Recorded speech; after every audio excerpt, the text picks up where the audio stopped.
こんにちは、まめこです。50代、もうすぐ60代になる私のお金の使い方の優先順位とお金の価値観についていろいろ思うことがあり、おしゃべりさせてください。定期預金が満期になり、その使い道を考えるタイミングがやってきました。老後資金に回してもいいし、一人暮らしの生活設計に当ててもいいし、趣味や旅行で使っちゃってもいいし、と預けた20万円が満期になります。まだまだ暑い日が続きますが、負けずにお出かけします。あれ？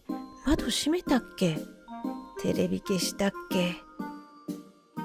と不安になることが爆増です。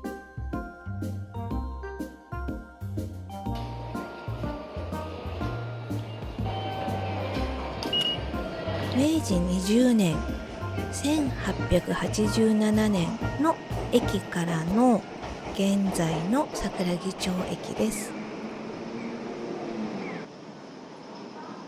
長年非正規雇用だった私は、ボーナスはゼロ、退職金もゼロ。40代頃から自分のセカンドライフのために毎年20万円程度が満期になるように節約と貯蓄をしていました。500円玉貯金をしたり、節約をして残った生活費を定期預金に入れていました。毎年20万円をこれから10回分。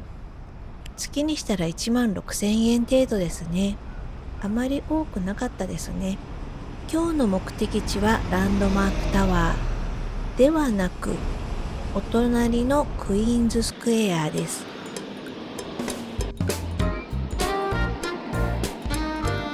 さて、その1回目の満期がやっとやってきます。低金利時代の貯蓄なので、利子なんてランチ1回分ですが、ないよりかはありがたい。若い頃はシニアライフが始まったら、毎年1回は自然が多い場所に旅行に行ってリフレッシュしたいななんて思い描いていたのですが、15年間の田舎暮らしが私の価値観や意識をすっかり変えてしまいました。緑が多い場所に行くと、蜂の巣はないかな？大丈夫かな？とか、自分が住んでいた家の裏にクマが出た経験から、あそこ、クマが出てこない？などとリフレッシュするよりも厳しい現実の方が気になり、今は少し都会にいる方が心地よく感じれています。友人も飲食業で働いていたことで外食に興味がなくなったとか、テレビの制作会社で働いていた友人はドラマや映画を面白いと思って見れなくなったと言っていたので、過ごしてきた過程で価値観も変わっていくんだなと思います。そんな現在の私は、満期になる20万円を何に使ったら有意義かなと検討します。旅行ではなく部屋で使うもの、暮らしへの投資、快適な家具、健康を支える家電、学びや趣味の道具、いろいろ思い描きますが、なんて言っても20万円しかないので、冷蔵庫の買い替え、銀歯をセラミックに取り替え、ヘッドスパを1年間楽しむ。お金の使い方の優先順位として考えると、1、生活基盤、健康、医療。2、安心のための貯蓄、老後資金や生活防衛資金。3、暮らしを豊かにする支出、家具や家電、趣味。この順番でしょうか。となると、優先すべきなのは、銀歯をセラミックに取り替えかな。せっかくの過去の私からの贈り物なので、今の自分にぴったりの使い方を考えるのも楽しいものです。来年は何に使おうと思う自分になっているのでしょうか。涼しい。さて、少し迷いましたが到着しました。今日の目的は展示会です。私の好きな作家さんも作品を展示されるという情報を見つけ、直接見たいと思いやってきました。撮影許可をいただきました。とても素敵でした。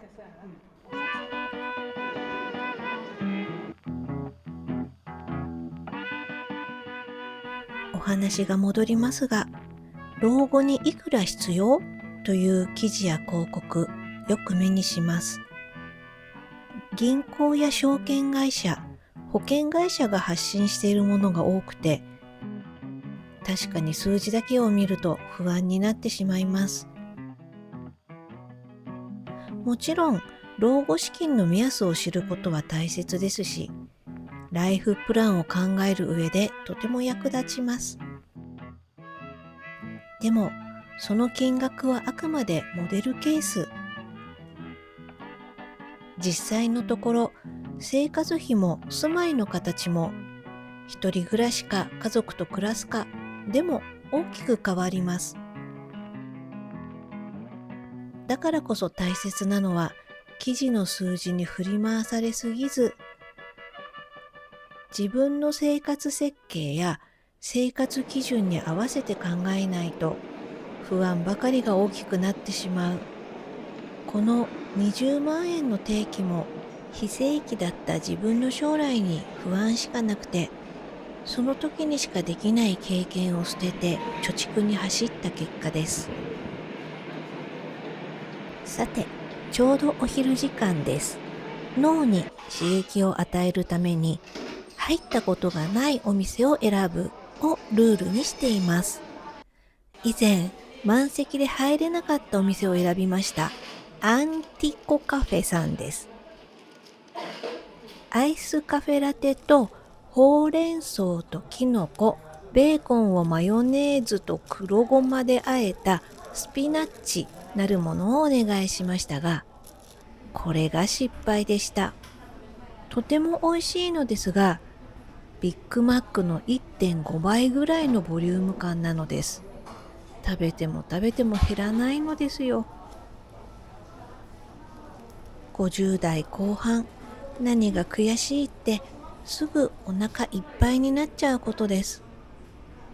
アイスカフェラテも氷が少なくてのお店みたいに一瞬で飲み終わってしまうこともなく、 M サイズでも大満足でした。そして調子に乗って最初に頼んでしまったシュークリームですが、これも予想外のボリューム。シュークリーム界のビッグマックやーってな感じでした。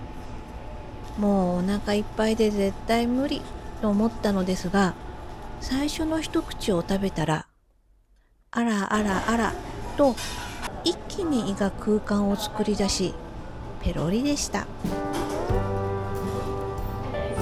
さて、老後資金の話に戻りますが、どんなに準備しても不安がゼロになることはなかったし、そもそも非正規の収入で完璧に準備する自体が無理でした。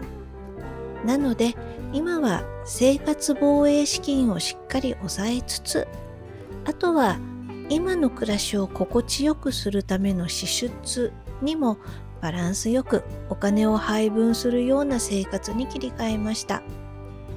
老後資金はもちろん大切ですが、心配しすぎて今を我慢しすぎると人生そのものが窮屈になってしまいます。